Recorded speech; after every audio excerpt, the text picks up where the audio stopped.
Thanks so much. So good morning, everybody. I'm sorry I was trying to get the microphone closer to you, but that's not going to work today, so we'll just work with this. Everybody can hear me okay? Excellent. All right.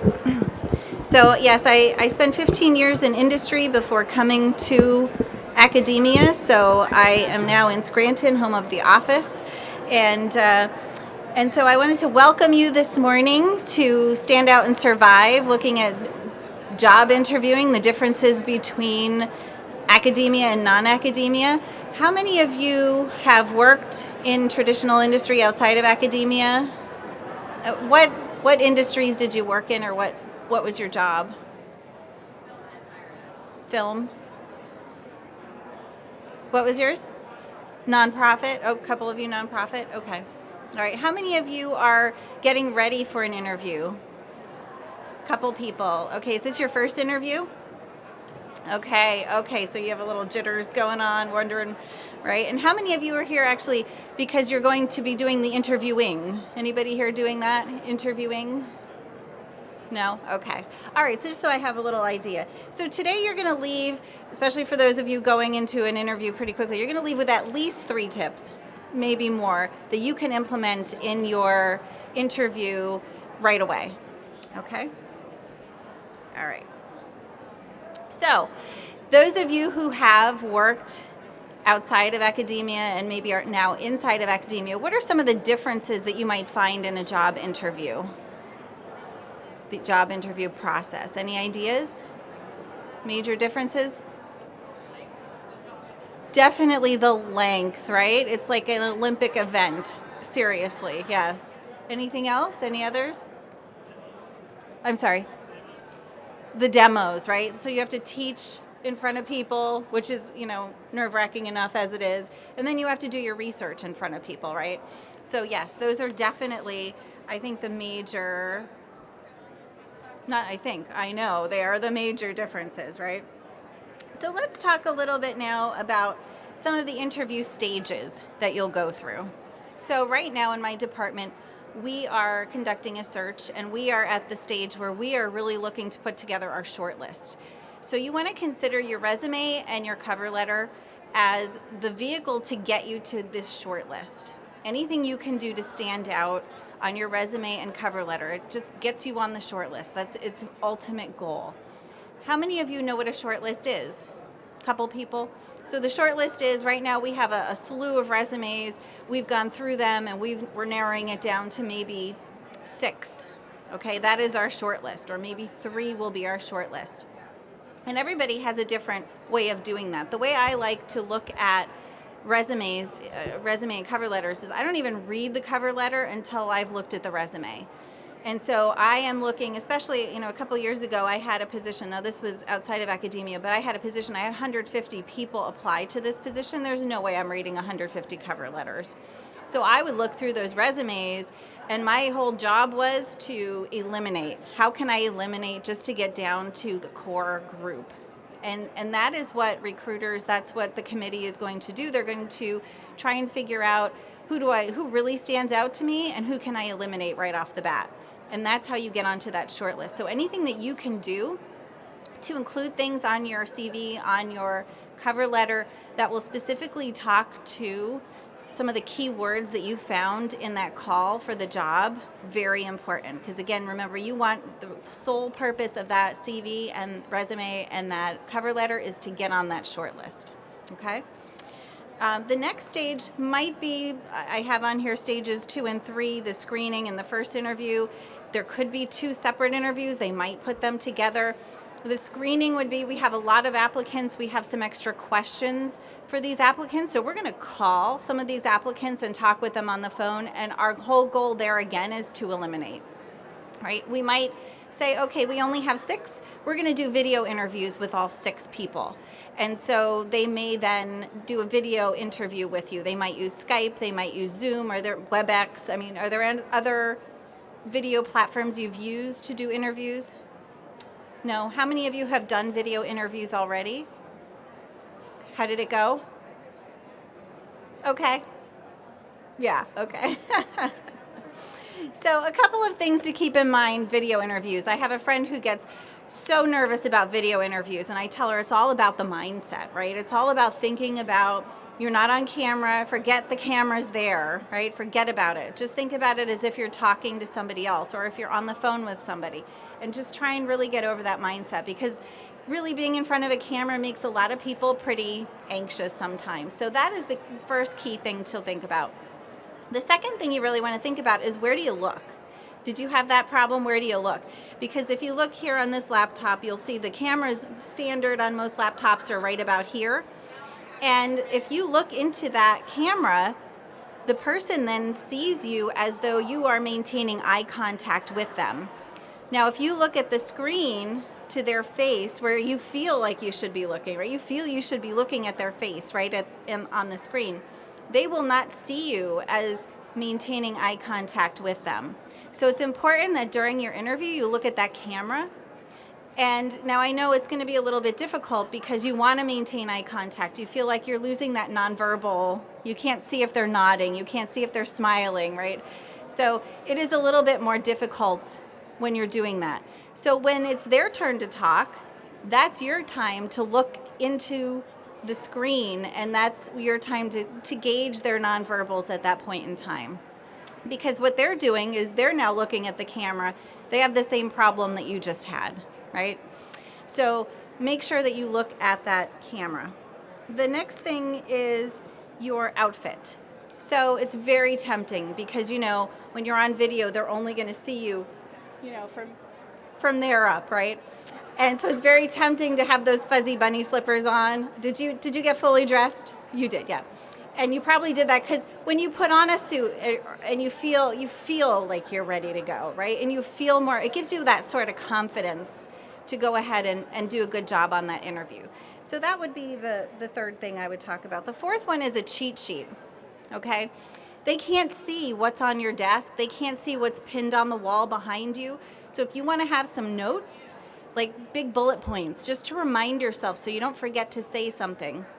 These could be those key points that were also highlighted in that job ad, right? And you want to speak to all of those and make sure you get those all covered, okay? The next one is your background, and the background is really important.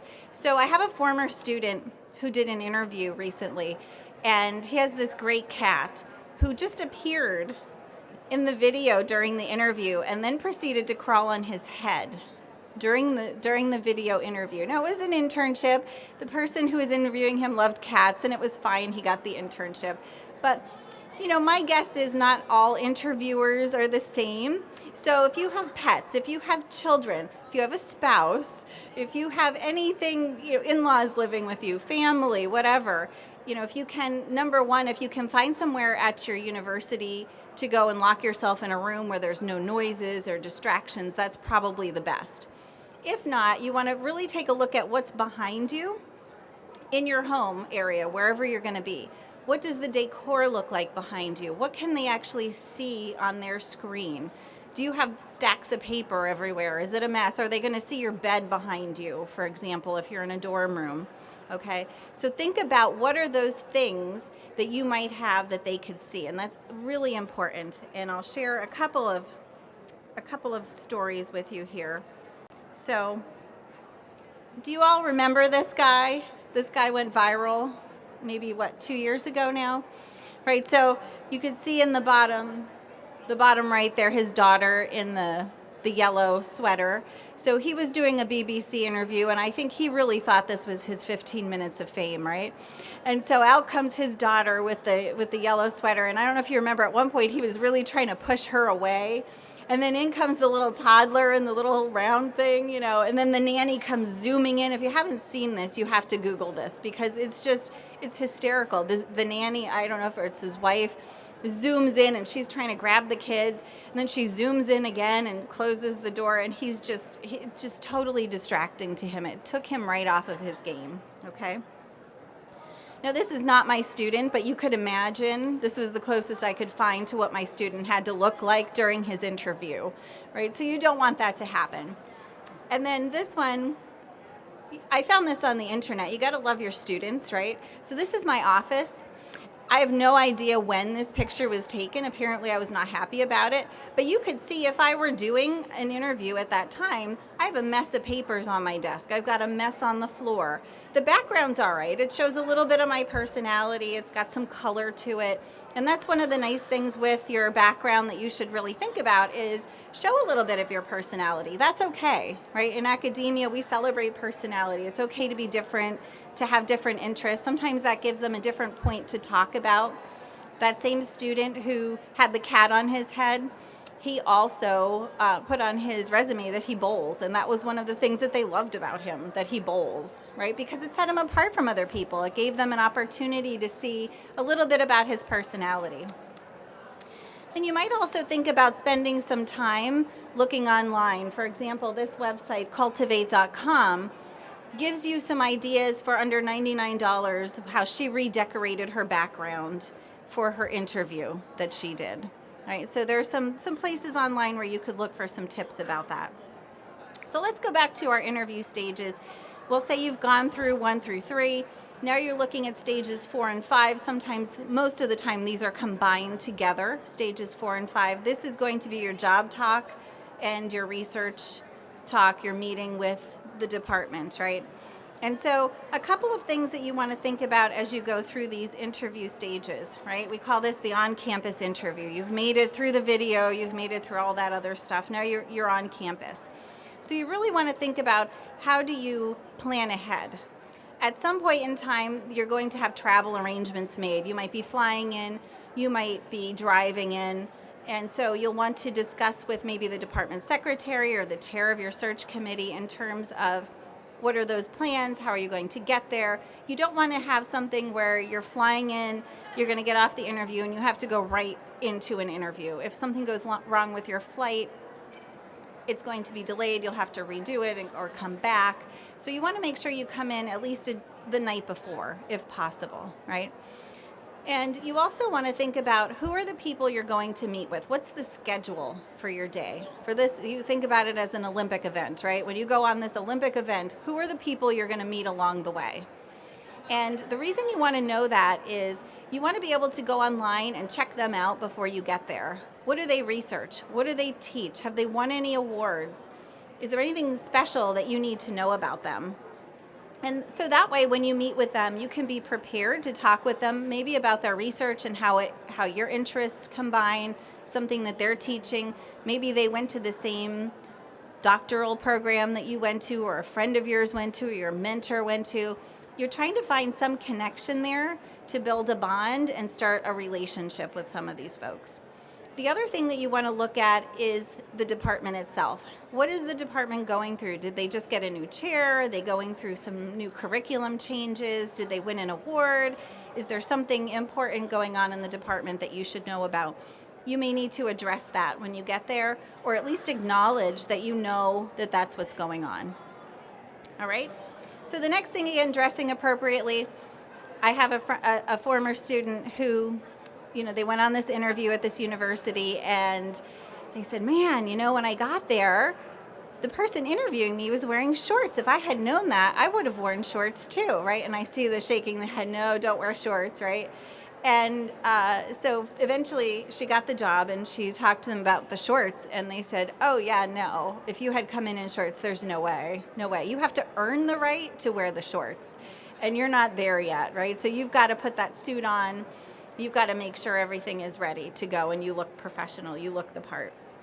So arriving early if you can, as we all know, universities are a treat to park at. So if you're driving and you need to park somewhere and walk somewhere, it's always fun. You need, super secret clearances and all sorts of passes, and you have to swear on the Bible that you'll park there only for 2 hours, right? So make sure you arrive early, you figure out where you're going. If you can go the night before, just so you know where you're supposed to go. There's nothing like rushing and running around campus trying to figure out where you're supposed to be to pump up your anxiety. The next one is being prepared. So this could mean a number of things. It could mean you have an extra set of clothes. You have bobby pins. You have an extra set of shoes. You have an extra pair of glasses, you have an extra pair of socks, whatever it is that you think could go wrong, be prepared for it. This could be making sure you have your handouts. So when you're doing your teaching session, that you have handouts to provide. If you want to do something where you're handing out during your research presentation as well, make sure you bring extra copies. Don't assume that they're going to make them for you. There's probably no time during your day where they're going to have time to make copies for you at all. And also bring a laptop. You don't know if they're going to have one or not. If they have one, great. If not, then you're prepared. Bring a flash drive. Back up your presentation on your flash drive, put it on your computer, email it to yourself, put it on the cloud, send it to your phone, everywhere you can, right? Because we've all lost stuff, and it happens. And extra copies of your CV. You may walk into a room where you're going to meet with somebody, and maybe they don't have your CV, and you can just give them a copy, and they'll be really thankful for that. So you also want to think about some other things, because this is an Olympic event, and sometimes you don't get to eat. Okay, and yeah, sometimes you'll go for lunch, but you don't actually get to eat because they're asking you questions and you have to answer the questions, and there's no way you can eat that while you're answering questions, okay? You've done this, you've been there, right?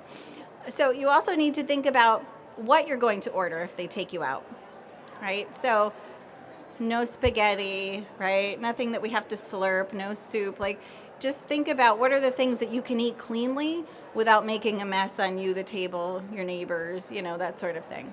And if something happens, it happens, right? That's all a part of the unexpected. You're gesturing with your hands at lunch and you knock over your water and it spills across the table. Clean it up and say, I'm so sorry. That's it. And just move on. Don't make a big thing of it. But if you don't get a chance to eat, make sure you pack some things like a granola bar or something little that you can snack on, a bag of nuts or whatever it is that you like to eat. Definitely bring water with you and lots of it, and make sure that you carry that with you wherever you go, because you will likely be meeting in large groups, the whole faculty maybe, everybody on the department. You might meet individually then with a number of them. You'll certainly meet individually with the chair. You'll meet with the search committee and their people individually. You'll meet with the dean. You'll meet with the provost. You'll probably meet with students. You might meet with groups of students, graduate, undergraduate. You might meet with students individually. So you want to be prepared and be able to replenish and hydrate. All right. So the next thing we're going to talk about is expecting that unexpected. We talked a little bit about that before. Things go wrong, technology fails. This is all a way, in your mind, technology fails and you go, oh no, it's a disaster, right? But again, mindset, right? So think about it. This is an opportunity for you to share with them how you handle things when they go wrong. So turn that around and say, okay, you know what? I don't need the slides. It's all right. I know my stuff. I can talk about it. Or I can figure out how to do this. It'll take me 1 minute, and if it takes you more than a couple minutes, then forget about it. But it's okay, right? Deal with it with grace and just kind of take a little breath and move forward. Communication skills. We are all communication scholars, right? So remember your communication skills, your verbal, your nonverbal skills, but most importantly, your audience. So if you're prepared to give your research talk to the faculty and they say to you, oh, you know what? We would love it if you would come into this classroom and talk to our students about the research as well. Has that happened to anybody? Yeah. So be prepared ahead of time that you're going to have 2 research talks. You're going to have a research talk where you can use those big words when you talk to your faculty who are going to interview you. But then you can also relate it to the students. And so I want to just circle back here. Even with your teaching demonstration, you really want to find out ahead of time, what is the class you're going to be teaching in? Who's the teacher? What syllabus do they use? What textbook? Will they share with you the information from the class right before you got there to the class after you'll be there? Because what you can do then is you can try and integrate what you have planned into their class, and that's going to show them that you've really planned. You're able to be flexible, to be able to be cooperative with them, and it's also going to engage the students a little bit more because it's going to be something that they're learning, something that's meaningful to them, and something that's relevant to them. All right? And so, of course, you want to ask questions. because this is your opportunity as well to find out, is this a place where I want to be? I've been at my university for 10 years now, and sometimes I still wonder, is this a place I want to be? But you should know that before. So the interview is a great place to find that out. Kind of test out some questions. Ask them questions about, what is it like to be a faculty member here? What do you guys do when you're not do you have social events, if you want to know about that? If you want to know about, maybe you ask them a question like, what is a good question I should ask you? I love asking that question. Is there something I forgot to ask you? Is one of my favorite questions that I ask. And you really want to think about asking questions of them that's going to solicit something back about a skill that you have. Okay, because then you can, after they give their response, you can talk about, oh yeah, you know what, I do that in my classes. Or, oh yes, I use that approach in my research. Okay? And after that, hopefully, you will get the job offer. They'll go on your background check. Then you can negotiate your offer.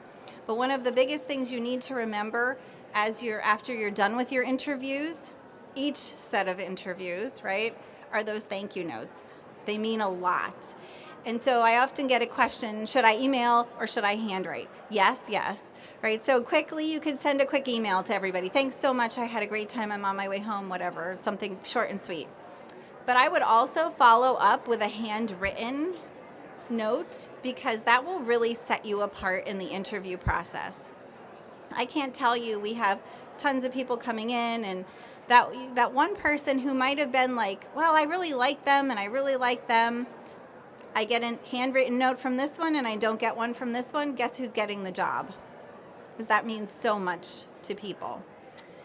Thank you so much. I would like to leave some time now for your questions.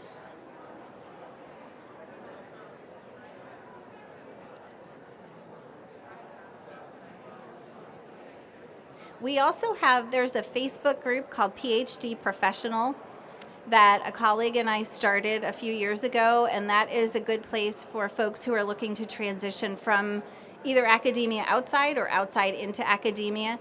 It has about a couple hundred members in it, and it's a good place to make some exchanges of information, and I'm happy to talk to anybody after this as well. Any questions? Yeah.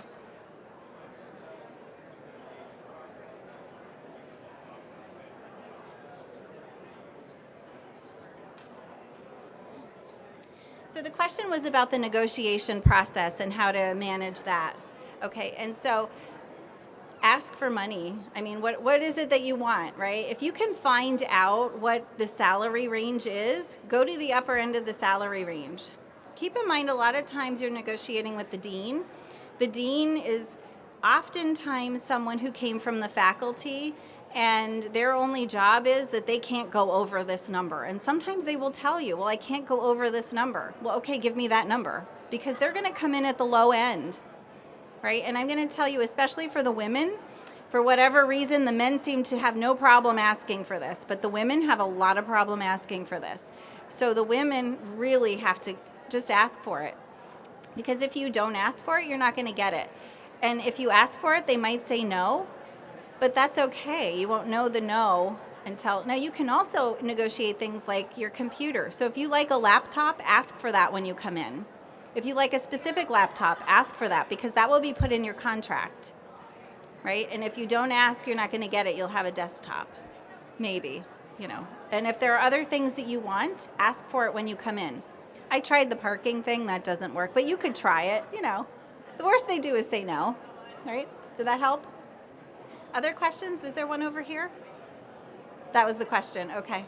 Any other questions? One over here.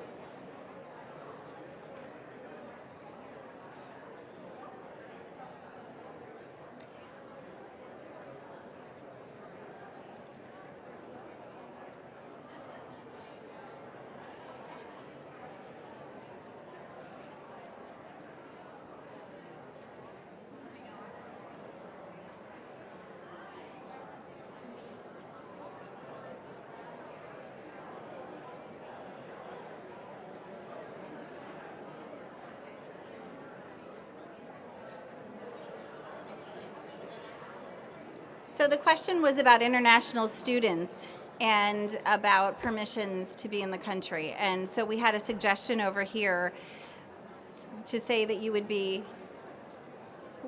1 year.